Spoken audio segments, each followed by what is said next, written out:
You already know this is Pawn Drum Boxing, aka Mr. Shot himself.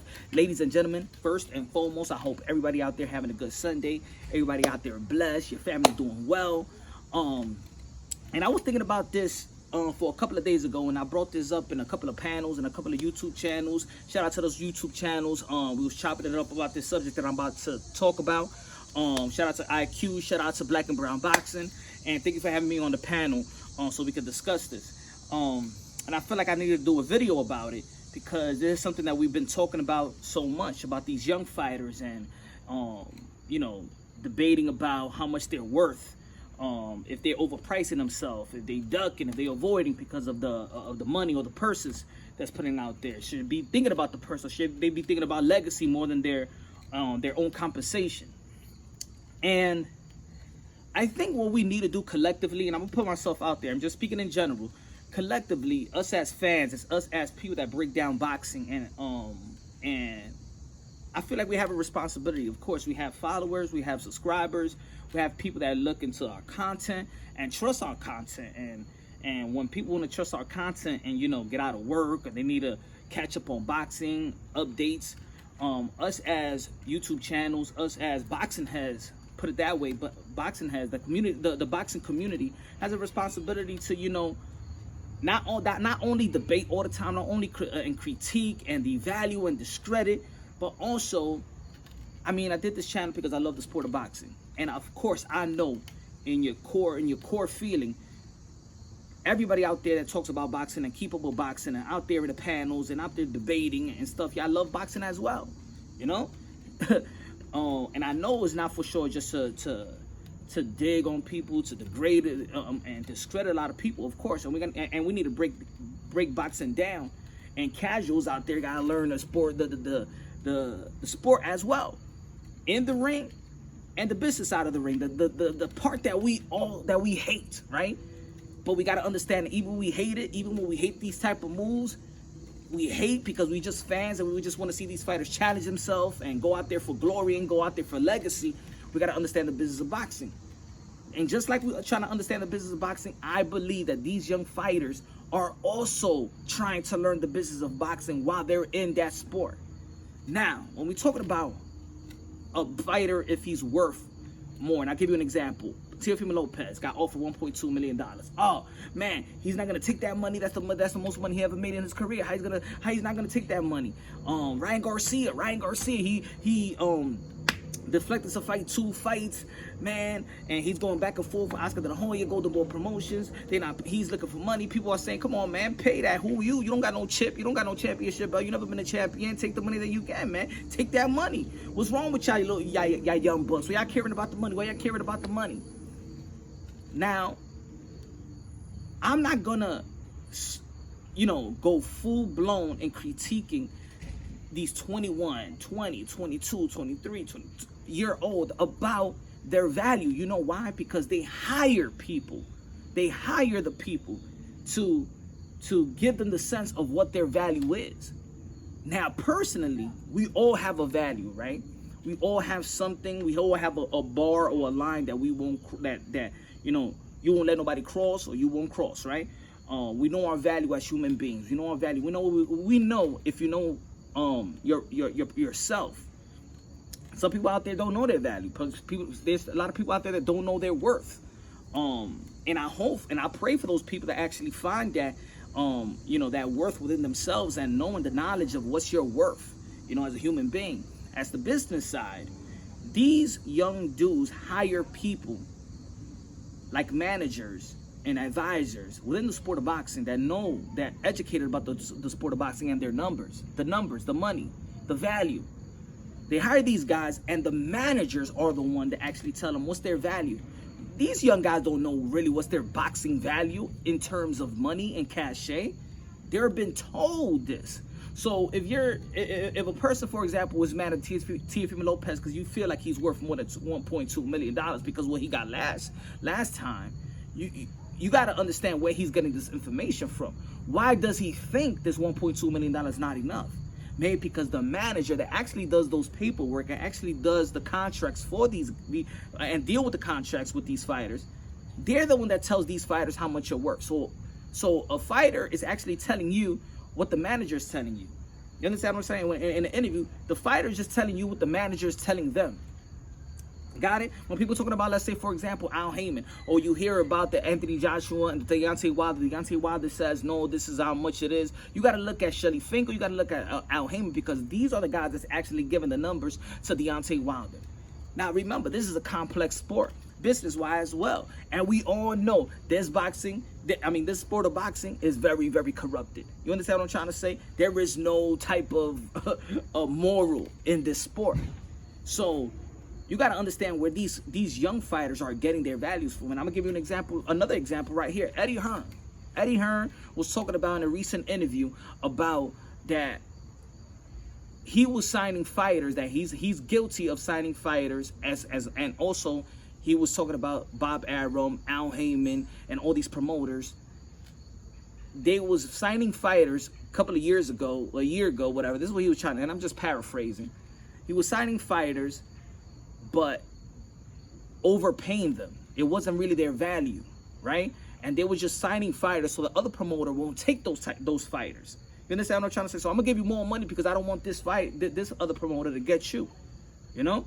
So he said he's guilty of overpaying these fighters, and now these fighters are thinking that that's their value. So if they think anything less than that, then you're lowballing them. But it's because of the adults, so to say, the major adults, the old heads in the boxing world has given them these type of values in which now they feel like, okay, my manager and advisor said I'm worth more than this. My managers told me that they're lowballing me. So no, I'm not going to get that money. Not because they don't really want it. I mean, I'm not going to get that fight. Not because they don't really want to fight. It's because their manager and advisor is telling them how much they're worth. So, but get this, what? We're not making videos of the McWaters of the world. We're not making videos, of course, people have made videos about Al Heyman. We're not making videos of the Shelly Finkels of the world. We're not making videos about all these managers behind the scenes that's also trying to get their cut. We're talking about 1.2 million. I'm just giving you an example of this fight because, of course, it's a relevant fight. If we're talking about 1.2 million, Teofimo Lopez, you got talking about Lomachenko and his three. Who's also getting the cut? So think about it. These guys want, the managers want them to get more money because the more money they get, the more money they also get. You understand what I'm trying to say? So they're just not working out a deal for Teofimo Lopez. They're just not working out a deal for any of the fighters. They're not working out a deal with Chocolatito. They're not working out a deal for Anthony Joshua. They're not working out a deal for Deontay Wilder, Tyson Fury. Oh, they're not working out deals just for them. They're working deals for themselves, not for just the fighters. It's how much percentage they're going to get. You understand what I'm trying to say? So look at all the power plays around them and who is actually getting a cut. You remember Mike Tyson when he was rocking with all these fighters out there? I mean, not with all these fighters, with all these management. He didn't even know who the hell there was. There was like three. He was holding like 3 managers. How about the attorneys? How many attorneys do you think these fighters have? So think about it. They all into business together. These attorneys, they know the number. They be talking to the managers. Now we could get this much off for this person. The advisor, yeah, we could make this much. And the promoter, yeah, they know each other. They go and do business with each other. With that boxer, and once that boxer's leave, they're all going to be doing business with each other, right? But the guy that least knows, a lot of these fighters are boxing financial illiterate. They illiterate when it comes to the finance of boxing. We're talking about these young guys that's walking into this sport, and even you can, and this is not to degrade or diss anybody, but this is a new. They're in the professional level. They just new into this. How many years these guys been at professional level? Huh? How many years? And and a lot of these guys are just coming in with their trainer that might not be previewed to the business of boxing at this type of level. I'm talking about when we're talking about millions of dollars. So for the people out there, us as collectively that be breaking down boxing, let's not put all the blame on fighters. Yes, these fighters hire these people, but of course, don't you think these fighters are recommended to hire these people because these people are the ones that actually know the numbers? So when the fighter says, I'm worth more than this, that's what the manager is telling them, because the managers and advisors know exactly the numbers. You understand what I'm trying to say? So it's time that when we want to know, we want to know the right answers. We gotta ask the right questions. And sometimes the right question has to be with the guy that actually dealing with the contracts. But these guys are not really out there in the forefront of boxing. Not almost all of them. You know? So I think we need to calm down and critiquing these young fighters about you know, what they think they worth for. If somebody say, if Ryan Garcia, for example, is saying, you know what, I should get more money than this, I should get more money than this.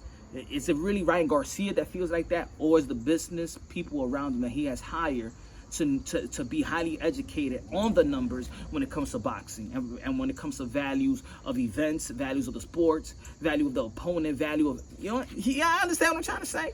Let's not put all this responsibility on a fighter, on a 21, 22, 23, 24-year-old. They're new to this. The people around them, probably their parents, are new to this. You understand what I'm trying? Or they're just be managing themselves. They'll be their own agent, like if it was, you know, in the NBA. You know, everybody wants their cut. Everybody wants their cut. All I'm saying is, let's give these fighters the benefit of the doubt. How about that? Let's give these fighters the benefit of the doubt, because at the end of the day, it's only two people in the ring that's actually risking their lives. Now, a lot of people is risking money, but these guys and gals are risking their lives. How about we give them, since we are boxing fans, we're boxing fans. They're the one that's entertaining us. Let's give them the benefit of the doubt. So even if they might sound like, oh, come on, man, you're not worth more than that. That's not what they're being told. And in all actuality, we're not in the negotiation table. We don't know the contracts. Us fans, we ain't never seen a contract. We don't know the percentage. We don't know. We think they're valued this, but we don't know. We just know what we're told. Just like they just know what they've been told. At the end of the day, I feel like, you know, again, we should give the fighters the benefit of the doubt. And actually, if you want to have some questions, actually question the people that actually dealing with the contracts. There was a video out there earlier that I put up a couple of days ago by Lomachenko in his interview, regardless if it was that day or if it was last week. What did he say about his own contract?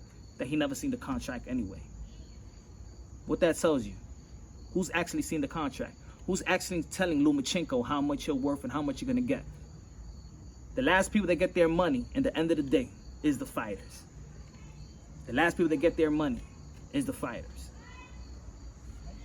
So let's respect these fighters, and let's actually go after, not after, but actually question the people that's actually giving these fighters the numbers and dealing with the contracts. These young fighters should not dictate what a lot of things is going on in the sport of boxing. Gotta understand that. Anyway, love y'all. God bless. And on to the next. Hey, yo, might as well, the merch is there. Teespring, get it. It's right under the video. Again, support the channel. You could donate. Cash App, $, Punch Drunk. I love y'all. God bless, and on to the next.